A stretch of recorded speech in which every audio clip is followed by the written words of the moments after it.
Hello and welcome to the March,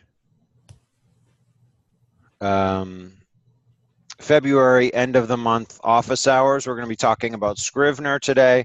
We've got a lot of folks here who want to find out about how Scrivener works, and I'm excited to be making this video. I'll be posting this video on Patreon and a few other places so that folks who want to learn about Scrivener but couldn't make it will be able to learn from this as well. So one of the folks that we have here today is Rich Katz, who I am working with on his novel.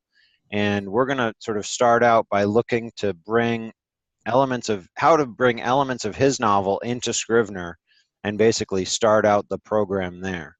But to get us started, I will show you what my book looks like in Scrivener right now.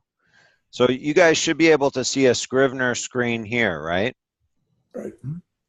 Okay, so this is the Maltese Jordans, which I have set up in Scrivener. I have basically drafted it in Scrivener, which I don't find to be a hard task to do. I used to do writing only in Microsoft Word, but the searchability of Scrivener, being able to look down the left side here and see the different sections, what they're called, the different chapters. These are by no means hard and set chapter titles, but they just kind of give me a couple notes to go on so that I can look here and see sort of a chronology of what the different pieces are.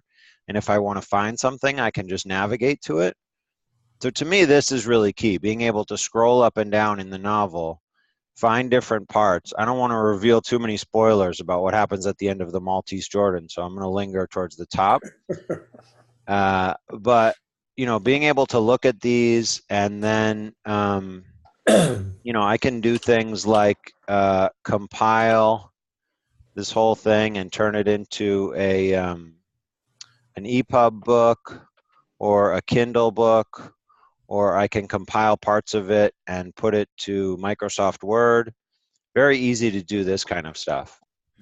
I can also look at the entire manuscript at once and see, you know, here's the entire manuscript. It's 67,000 words. I could highlight parts of it, but I can also just drill down and only look at a chapter. This chapter is 1,100 words. I've got notes over here on a sort of larger scale of what happens in the chapter. These are sort of my storyboarding concept. And then down here, I have my notes on sort of things that I'd like to improve on, or my working notes for within each chapter. But I've got parts over here. I can collapse and expand these. And then within the parts, as you can see, I've got all these different chapters that I can look at. The other thing that I can do, which is kind of cool, is I can go on this thing, which is called corkboard mode, and I can see all of these sort of 3x5 cards and look at kind of an overall concept of what the different pieces are doing. I can also move these around and change the order if I want to, and that will change them in the actual draft. So I have a lot of opportunities to be able to manipulate things without trying to copy and paste or highlight and copy large chunks of text. So that makes things really easy. There's also this outline view where I can look at a whole bunch of different chapters, look at the word count for each one. I can see how recently I've worked on each part of this and the word count, and I can think about adding up a couple of these to see what the word count goes up to. I'm also able to say with each one if I've revised it or not. So I can mark it like no status or to do, and I can just look at a glance to see, you know, what the different parts of each of these are. So for me, having a draft in this and being able to do this level of seeing the structure of the book and seeing certain information about the individual chapters, that's really key for me. I can also, you know, and so if I look at a chapter, I've got these notes, I can change the status, things like that. Does everyone see all of those things?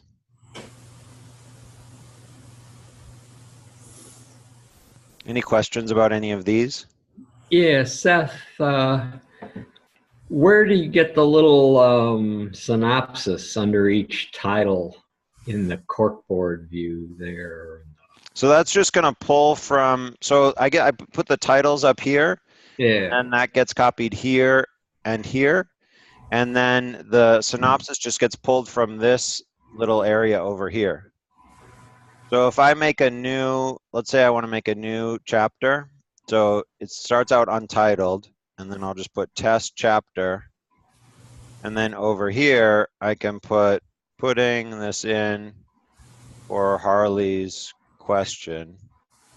And then if I go over here and go to this so that I'm selecting the whole part one and yeah. look at the corkboard, I'll see that right in here in the order. Mm. And this is pulling from this synopsis. It looks like a 3x5 card up here, and so that just kind of pulls that. Right, And but you typed the synopsis text in. yeah, and I can also type it in the corkboard. Whoops.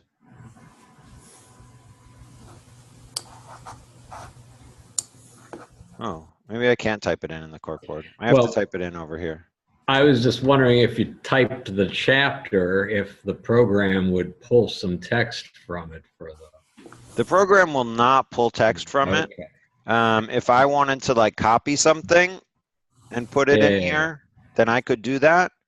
But I don't think that I want the program to generate these synopses for me. I feel like writing these synopses is similar to the project or the process of writing the scenario, which I've talked about with a lot of you guys.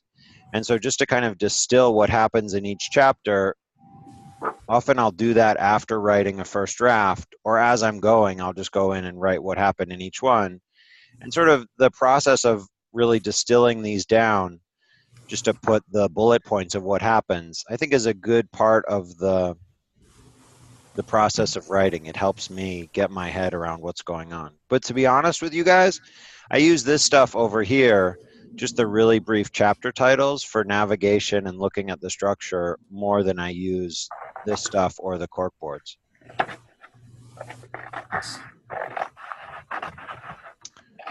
Other questions? Yes, Seth. Yeah. Can you put a note in intra chapter? Like you're writing a chapter and come to a part and say, you know, I want to elaborate on this later on. So put a note there, then continue. So when you go, so the way that I do that is that I'll just put something in here in bold. Okay. Add this here. And then when I'm scanning through, even if I'm looking at the whole draft, like if here I've selected the entire draft and then I can scroll through it. If I'm scrolling through, I'll see that in bold and I'll know, okay, there's something here that I wanted to work on. Right, but that's the only way that you would know. You can't make a list of notes that I need to go back to later on. If I want to do that, I'll put something over here for myself, and then I'll put the status as to do, so that I know when I look at the overall that there's something that I wanted to do in this one, and then I'll put some notes over here that say like fix this part or develop that. There's a comment feature up here that I don't use. I guess I could add comments that way, but to be honest, I haven't explored that. I'm sure there's a lot of features of Scrivener that go beyond what I use, but for what I use, I get a lot out of it. It's really useful for me. And what I want to spend a fair amount of time on today is taking some of Rich's stuff and showing how I would set that up on Scrivener. So if anyone has more questions about my draft, I can answer them, and then I'll start off with what we're doing with Rich's. So to import Rich's over here, so I've got his Word document. I'm sure you guys have seen something like this. This is 113,000 words. So I can look at it over here. He's got a bunch of different chapters. So here I've got chapter 1. And to start him off in Scrivener, what I would do is go to New Project. And I'll go to Fiction. Novel with parts is useful to me. And then I'll just choose that. I'll call it something like Rich's book. I like to save it in my Dropbox over here so that if I go from one machine to another, I can keep working on it. Somehow it makes a whole bunch of little files inside that Scrivener file, so it's fairly intricate within, but that's sort of what it does. And it'll save automatically all the time, so that's good. So Rich's book is called Every Dog. I'll put that in over here. Part 1. And then I don't mess around with having chapters be folders. So I'll just take these out of here, delete this. And I can add a bunch more chapters to part 1 if I want, just by adding these like this. Does that make sense to everyone, what I've done so far?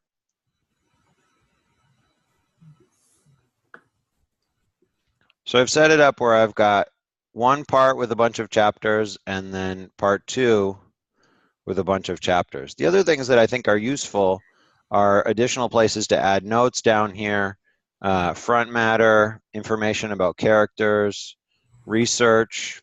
Sometimes I like to just take folders and put them in the trash, or just like label a file extras, things that I might use later. Some of the stuff down here is good, or like in the Maltese Jordans, I'll just have a bunch of stuff down here that are extras. These are either things that I've pulled out of it, notes from different people, timeline, research, shit this guy needs to say, things that I've put in the trash, different character stuff. So things like that sort of get developed as I'm going through. But for here, it's pretty straightforward. What I'll do is go into Microsoft Word. I'm going to shrink this down so it's easier to select large pieces of text. And I'll take Rich's chapter 1, just select the whole thing.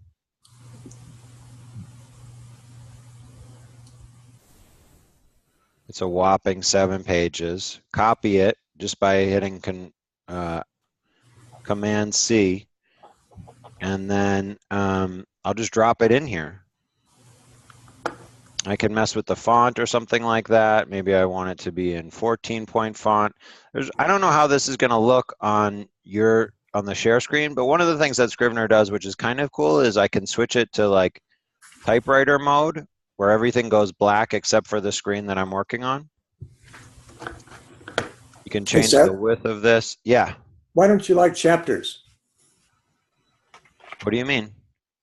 You said you eliminated from the whatever the sidebar is called in Scrivener. Oh. It had a place for chapters, and I don't like those. Oh, so my I'm using chapters. Like I use each one of these things as a chapter, but the way that it was set up, so I use each one of these as a chapter. Okay. But the way that they set it up initially is to have this be a chapter, and then thinking along the lines of like breaking the chapters down into different scenes. Okay. So their taxonomy is more detailed than mine is. Okay. So for me, like I'll have a part with 20 chapters, but for each chapter, I don't want to have individual scenes that are separate folders within it. So you could get more level of detail than I have and separate your chapters down a little bit more. And that would help you visualize more in within the overall structure. But I don't do it that way. Does that make sense? Yeah, thanks. So like rather than doing Rich's whole thing here, I could do like half of it in this file, and then half of it in here, and then just say what each of those parts are. Like there's sort of a reminiscence thinking sequence in the back end that I could do as a separate file. But generally I don't do it that way. So it's not the problem that I have a problem with chapters. It's just that I don't use chapters as folders. I use them as files. Does that make sense? Yes. Okay. So we're back over here. I've entered this in. I could put chapter 1 here, but for me it makes more sense to put like first alley scene. This is what happens. And then maybe I'll put the characters in it, Billy and Doc, and then I'll just put what happens in this scene. Billy and Doc waiting in the alley. Does that sound good, Rich? Yep. Doc thinking about California. So I'm going to leave this as first draft or, you know, revised draft. And that's what I've got there. So then the second one, I'll go back to Word and I'll just pull chapter 2 here, copy the whole thing. And the funny thing is where I've seen people get tripped up, where they're trying to do this migration from Word into Scrivener, is that they take their stuff from Word and then they place it into a weird spot once they get into Scrivener. So our dear friend Connie would take a whole chapter and then shove it in here like this, and then you end up with some sort of crazy thing, if it even fits. Yeah, so she's got like all of chapter 2 up here, and that got her totally confused. She didn't know what was going on, and it all seemed really weird, which makes sense, right?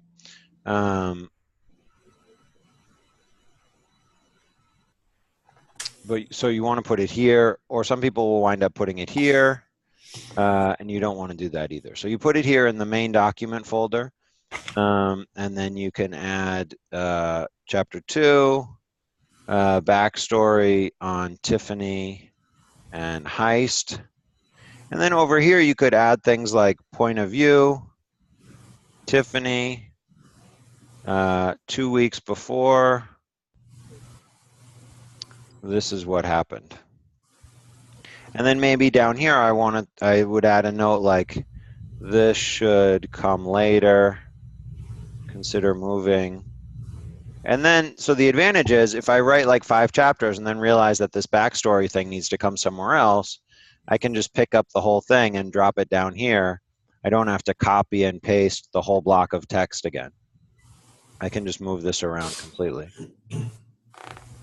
I can change the way that this view looks in here. I can make this look bigger. I can make these things wider or not.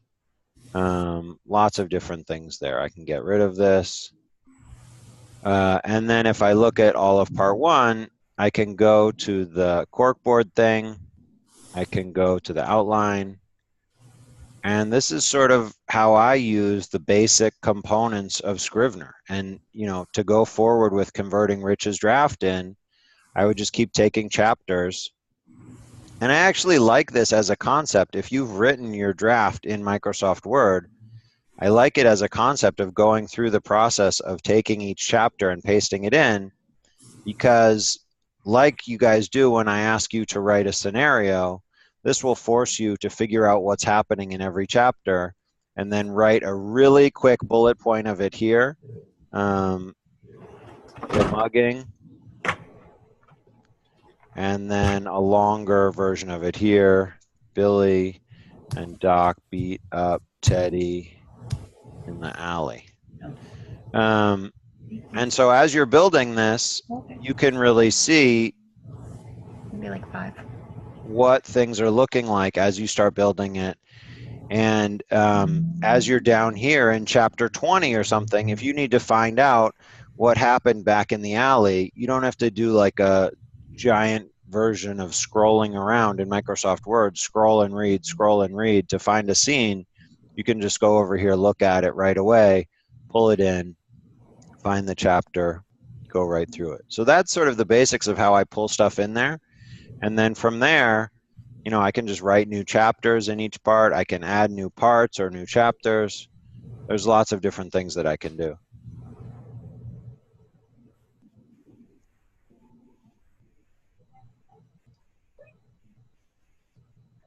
So that's really the basics of where I start and how I work in it. And then I just keep adding new material to it.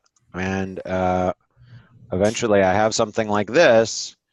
And for my money, this part over here, if nothing else, helps me out so much when I'm thinking about what a longer project looks like and how to visualize it or keep track of the structure of it in my head. So what questions can I answer? Okay, is this only for novels and short stories? Can you do screenplays? I don't know. I have done screenplays in Scrivener. Oh, Script writing, oh wow. screenplay. I've also used Final Draft a bit, and so I'm familiar with what that does. Laura says that she writes all her nonfiction books in Scrivener. Jess says Final Draft is great for screenplays. Final Draft is great for screenplays, but if you don't want to spend the money on it, I've been able to use Scrivener to do a really good job with screenplays. It helps you do the different things that you need to do in a screenplay. You can like have different keys so that you set up like this is where you say who's talking, this is where you set the scene, stuff like that. Right. Hey Seth, it's Andrew. I got a quick question for you. Yeah. What's the benefit of the label or status on the right there? Does that really affect anything, or is that just something useful to the author as like a reference point, or does it change if you change like the draft? Would it duplicate anything, or Um, like it says status revised draft? So for me, status is helpful because I can see, like if I'm working on this novel and I've gone away from it for a while, I can go back and look at the outline and see basically how much of it I've done revision on. So like as I'm going through it, I'm marking these, like this one has something on it that I want to fix. This one, nothing. These are all revised. So as I'm going through and either like working on it or putting in edits from a copy editor or someone else who's read it, then I'll mark these as revised draft or basically to do as I find that there's things in these that I want. So it's like in this scene, I decided which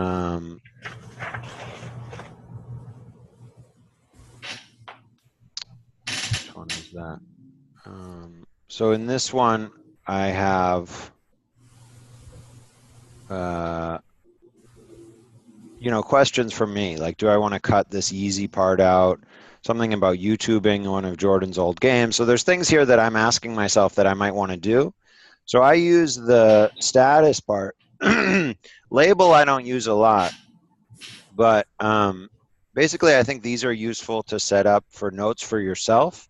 So you might even label it, like if you were doing, when I was doing Young Junius, and I had a lot of chapters from different characters' points of view, you might have a label for one person's viewpoint chapters and a different label for another's, so that when you go to look at things in the outline mode, you can kind of get a sense just from looking at the colors what sort of the chronology is of different people's chapters. Or you could add that thing label, and then you'd know like, okay, I've got 3 of the Junius chapters in a row and then 2 Elf, and then I'm back to this other guy. Things like that. It's just sort of a way to give yourself more information at a glance.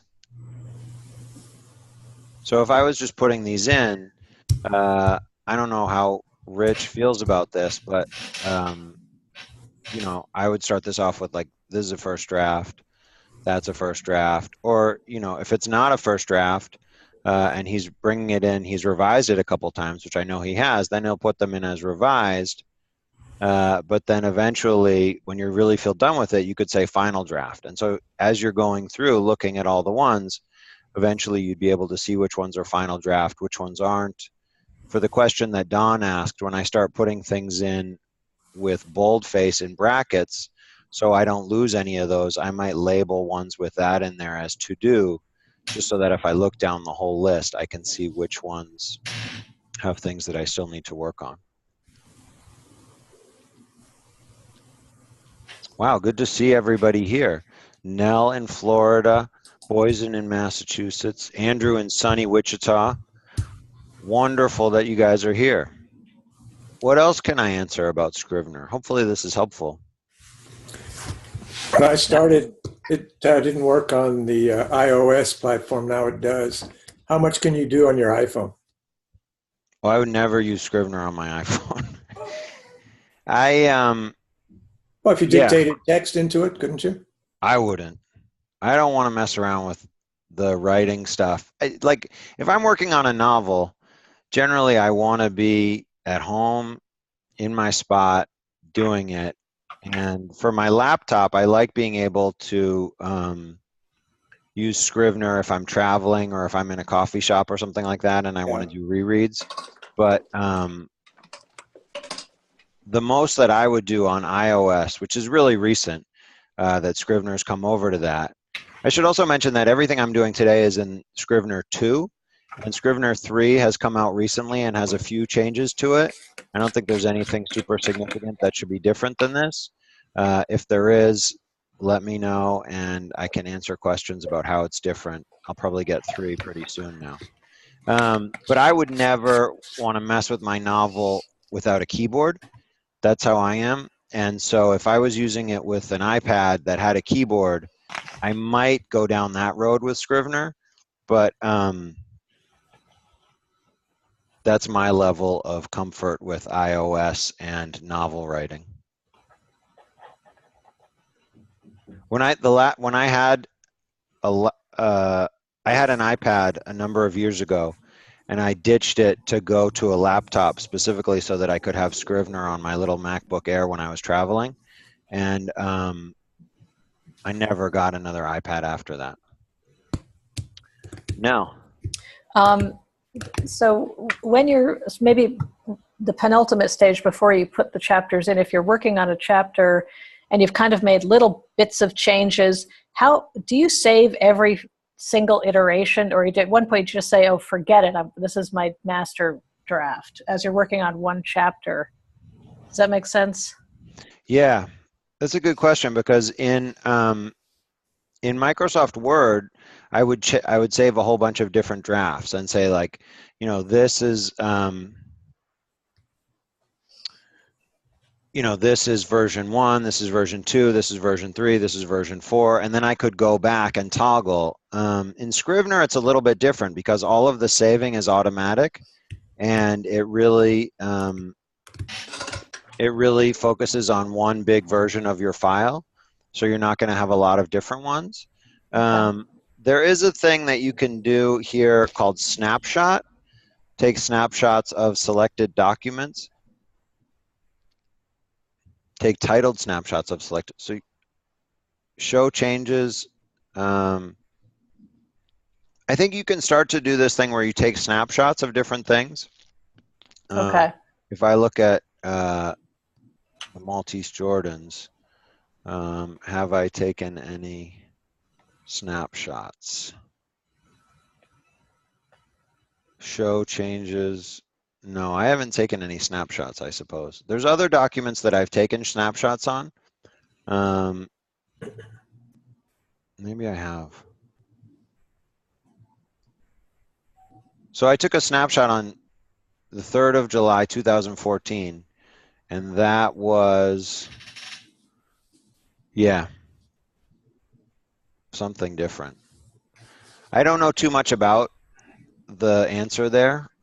Generally, at a certain point, I just started plowing forward with these drafts. But one thing that is really easy to do is just to go up here, which selects all the text. So if I just select the whole project like this, then in this middle window, it's got everything in it. It has the full word count, 67,000 words. And if I just go here and hit Command A for select all, then I can just copy this whole thing, the giant 67,000 words of it, and then just come over to Word and paste the whole thing in. Okay.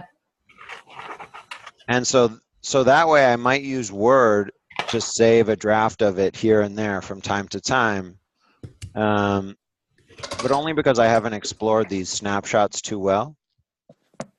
The other thing I might do is if I'm making significant changes in one of these files, I might take one of these and say, like, you know, this is version 1, this is version 2, or pull out stuff from it and put it down here in one of these other extras folders. The truth is, the thing that is a little bit funky for me about Scrivener is at a certain point, I start sending the file to other people to give me feedback. And when I'm getting feedback from copy editors or developmental editor or something, that all takes place in Word with track changes. And so I'm not going to do a process of reverting all of that stuff and pulling it back into Scrivener. So at a certain point, when I start working with other people, or in Stephen King's terms, go to the open door draft, from that point on, I start working in Word. And so sometimes I lose some of the capability to be able to label things and say, like, this part is done, that part is done in Scrivener. But I've also gone back and forth sort of late in the game as well. I have a question. Yeah. Oh, but one more thing. I just wanted to respond to Jess's question in the chat. You can look at the word count for the whole thing. So if I'm over here and I select a couple of different chapters, I can count up, like, the word count of these 4 chapters together is 5,383. If I go to part 1, it's got 16 chapters. It's a total of 20,000 words. If I select the whole manuscript, then it's 67,000 words, and like that. Part 2 has 22,000 words. And in the past, it's been helpful to me to look at sort of the length of the different parts to see how the flow goes. And in my last novel, when I was doing Everyone Pays on this, not gonna have it. When I was doing Everyone Pays on this, I was really moving around different people's drafts. I had different chapters that were narrated by different characters, and initially I just had them like A, B, A, B, A, B all the way through, but then I started to space out one of the narrators more. So I was moving one of the narrator's chapters all around and changing them from one part to the next, and I wanted to keep the parts sort of around the same length, so I was playing with that. Thanks. That's much simpler than I expected for some reason. Yeah, it's easy. I mean, you just look down here and you've got your word counts. I find it really helpful. Yeah, Bennett. So I thought you could export as a Word file rather than copy and paste it into Word. And I thought you could import a Word file. And I was wondering if you could import it with marginal comments and save some of that stuff that people send you directly back to Scrivener. Let's find out. So you can export to Word, and I've done that. Sometimes it's just easier to copy and paste, but you can go to this compile thing over here, and you can choose. So I've been doing, like, on my Patreon, I've been doing like 3 or 4 chapters at a time, and I just do the text version. So I'm giving out like the EPUB for Nook format and the Kindle version and the iBooks author chapters or the Word files. So I'm sort of putting those into a folder and giving those to people over Patreon. And those are really easy to generate here. I just sort of make a folder and stick them in there. But I can also just export as Microsoft Word, do the whole thing, whatever parts of it I want.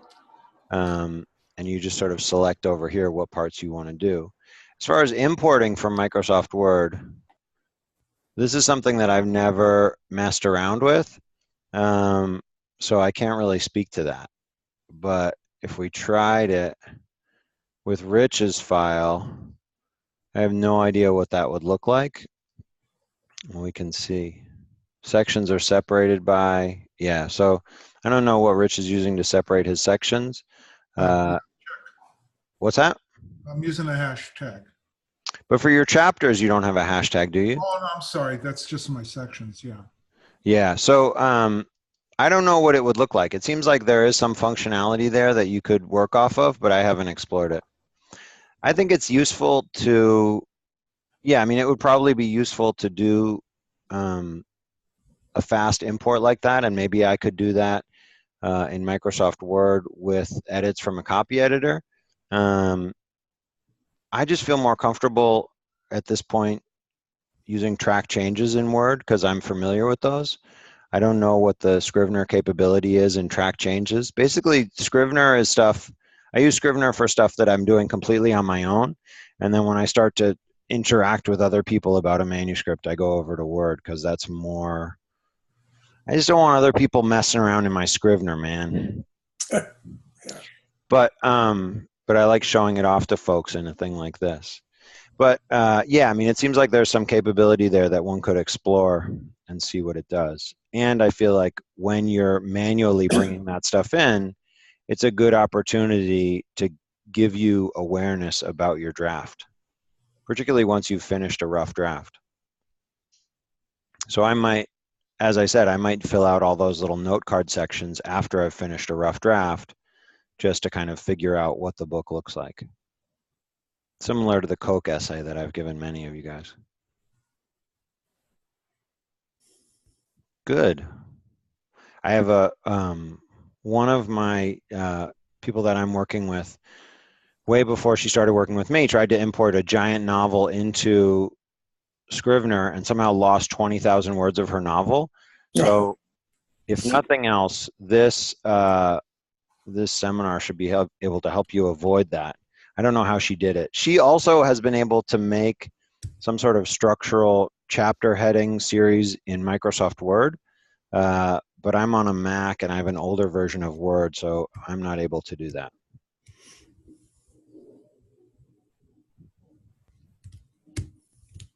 Any other questions or things that I can cover for you guys about Scrivener?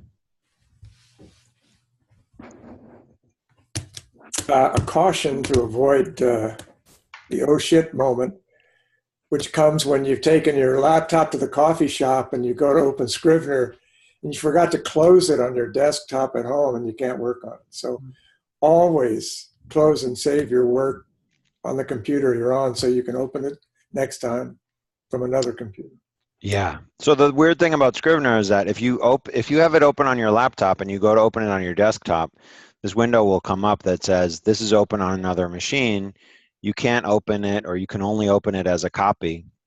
So you do need to make sure that if you're using it on Dropbox like I do, that you close out of it each time you leave one machine and go to the other.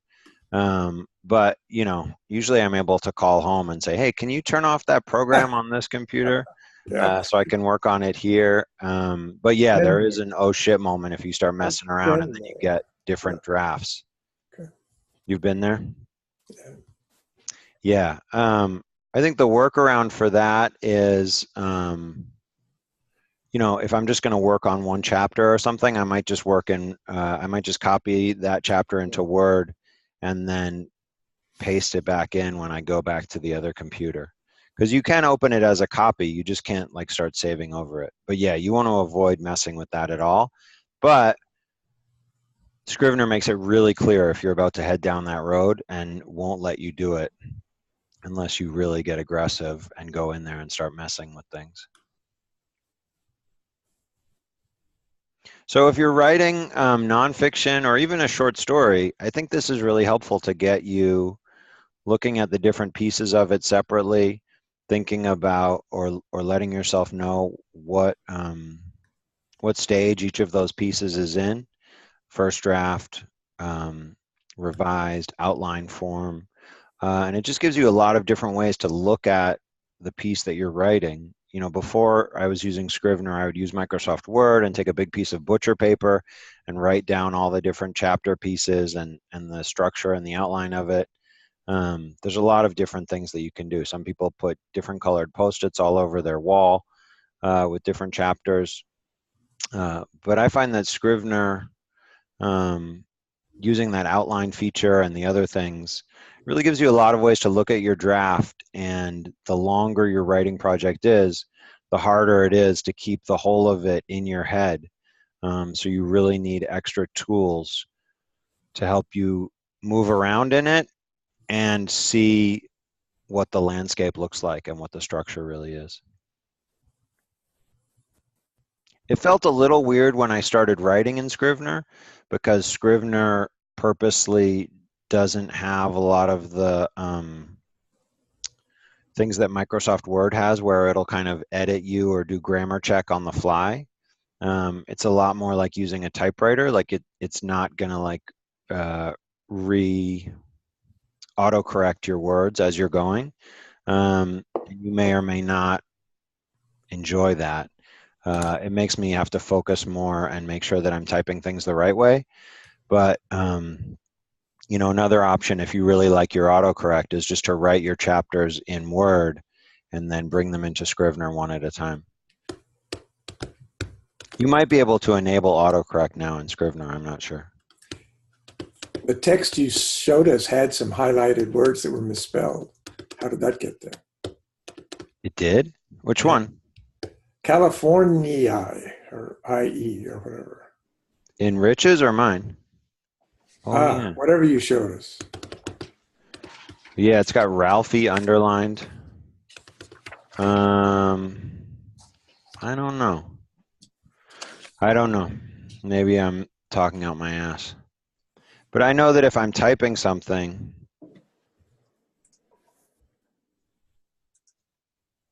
yeah, so where Microsoft Word will start like completely rearranging your writing for you, if you spell and or something like that, and just start sort of like automatically changing things, Scrivener will highlight when something's wrong, and then you could probably fix it. But it's not going to start rewriting words for you like your autocorrect will when you're texting your friend and it goes crazy or things like that. It just gives you a higher level of control. It's kind of like a manual stick shift instead of driving an automatic, which you may or may not like. So if you guys were to go, for a lot of you, I know that you're interested in using Scrivener. You've probably bought it. And you're thinking about either starting a longer project in Scrivener or starting to put pieces of a longer project in Scrivener and then developing it there. From this point, when you go out into the world and start messing with it, do you feel like you know where to begin? Are there other things that I can show you that will help you get into that?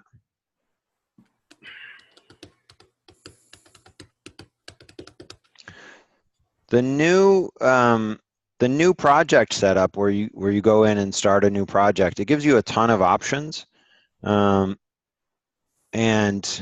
there's a bunch of tutorials there and stuff like that. For me, just going into Novel with parts and then erasing whatever I don't use has been really easy. We're just moving things around and adding new pieces. So that's where we are. I'll have the recording of this if you guys want to watch the part where I open Rich's thing again and start doing that migration.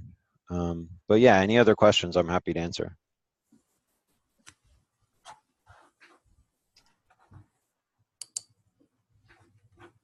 Great. Well, this has been the office hour for February. It's great to see you guys. Because we have an awesome and large crowd here, I'll hang around for a couple minutes to answer any questions about anything else. But I hope that I'll see you guys in the next office hour next month, and on the mailing list and all other kinds of good stuff. Thank you, Seth. Thanks, Harley. I'll let you know what I think as I keep going through Last Puffs. Okay. While good. everyone's here, I'll make one quick plug for Harley's new book, Last Puffs. It is good. Hemingway good. Wow. Don't let the cover fool you. It's really a good book. Where can we get it? You can get it on Amazon. Last Yeah. Puffs. If you're following me on Facebook, I just touted it on Facebook and shared it there. and I can share it on Scrivener as well. And I'll warn you, my Amazon review for this book is going to be titled, "Don't Judge a Book by Its Cover." Sorry, Harley. That's okay. The writing is way better than your cover artist. Great. Thanks. But that's what happens with a publisher. If I, one of the things that's kind of funny, I'll just share one other thing with you guys while we're here. So a weird thing that I've been trying to do with Amazon and publishing, because I've published my novels with publishers, the only thing that I've really self-published on Amazon is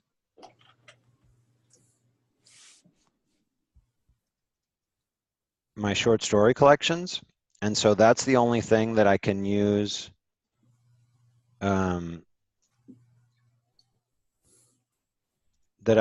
the Amazon marketing tools and ads for. And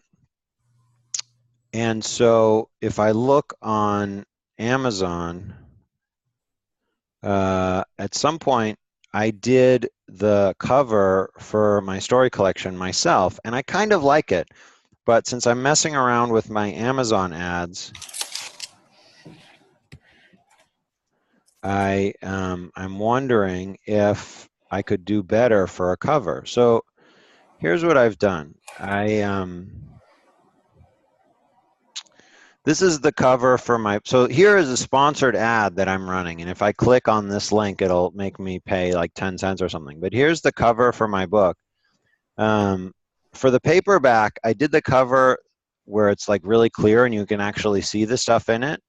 At some point for the ebook, I thought it would be cool to kind of pixelate it out or make it look like somebody drew it or something, which may or may not have been a good idea. But I am thinking now about redoing the cover because I'm trying to run ads for this, just to sort of figure out what Amazon advertising is useful for and what I can do with it.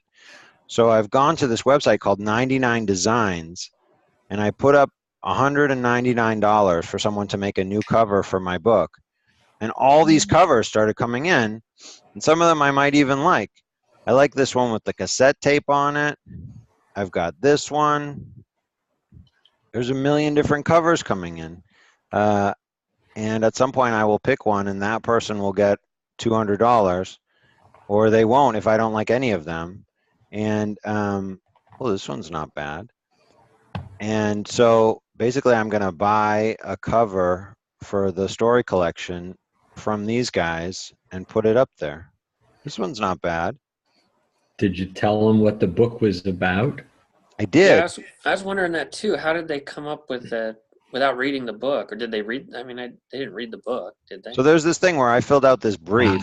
Okay. I could have spent more time to do it, but I said the title of the book, picture of me, about me. I don't know. I didn't need those things because I'm not doing a print cover and I don't need the back matter, but here's a bunch of description about the book. Here's the punchier description that I'm putting on the website now. Who would read the book? Details, other covers from their site that I liked. I'm not very good with colors, so I just said, you guys can choose the colors. I have this slider. So I was able to tell them some stuff about the book, describe what you're looking for in more detail. And then as I'm going through these different ones, I've been able to set, like, everyone started putting in these ones with highway pictures on it. So then I sent a message to everyone saying, no more highway pictures, please. I don't like that. And so now I'm getting some interesting stuff, and I'll start rating them. This one's 4 stars. Some of them I can just decline and they go away. But long run, I'll choose I'm supposed to choose. So this thing is running for 4 days. I've already got 54 different cover designs. I've got different stars for them, and some of these people are like making a cover and then asking if I have feedback, and I give them feedback and they do a new cover. This guy just did a new cover, which I kind of like. Oh, I like that. It's got a boombox on it and a girl in a bathing suit and a Nintendo thing. Oh, and there's the John Hancock, just like I asked for. Nice. So yeah, it's interesting. Like, these are all the covers that are coming through. and I'll buy one and put it on there and see if I get any better traction with the advertising with a new cover. So that's another thing that I'm messing with. So $200, not so bad, Harley. Oh, that's nice. Yeah. I've been thinking about that too, self-publishing. I was probably only 4 or 5 rejections away from self-publishing this last book. Well, the interesting thing is that there are all these people now that are really into indie publishing and doing it themselves, and they would rather just hire a copy editor, hire the cover people, and be able to control all of these things, and be able to run ads on Amazon for it, and be able to do all these things and get 70% royalty, and be able to change the price of the book as much as you want. Like my first book that Random House owns is $9.99 for Kindle. So if I can get anyone to that book page, nobody's going to buy my novel for $9.99 for Kindle. So, and I can't change that because they still have control of it unless I figure out a way to get the rights back. So yeah, I think there's a lot of people out there that really want that level of control, even for things like cover or all of these issues. And then the big question at the end of the day is, do you have to be writing vampire novels or romance to sell books that way? And that is one that I don't yet know. Or some sort of thriller. I mean, people are making a lot of money using all different kinds of writing and different kinds of genre. There's some big questions to be answered here, but it's been strange for me in the last couple of weeks because I've been living in a world where everyone thinks getting a publisher of any size is the way to go. And now I've realized that there's a huge, giant critical mass, giant chunk of writers out there who totally think differently and wouldn't even bother talking to a publisher because they think they have much better stuff to get by going the other way. And the stuff that they're really looking at data-wise came out in 2014 and that people have been reacting to since 2014, and I completely missed it. So I'll have links to that stuff if you guys are interested. But I know for some of you guys coming up on finished books, this will be increasingly relevant as we go forward. So there's that, and that will be sort of a preview of what's to come. So thanks for being here. Next time we talk, we'll be doing craft or publishing, and keep in touch if you're interested in working together or joining one of the workshops. Thanks a lot, guys. Thanks, Seth. Thanks, Seth.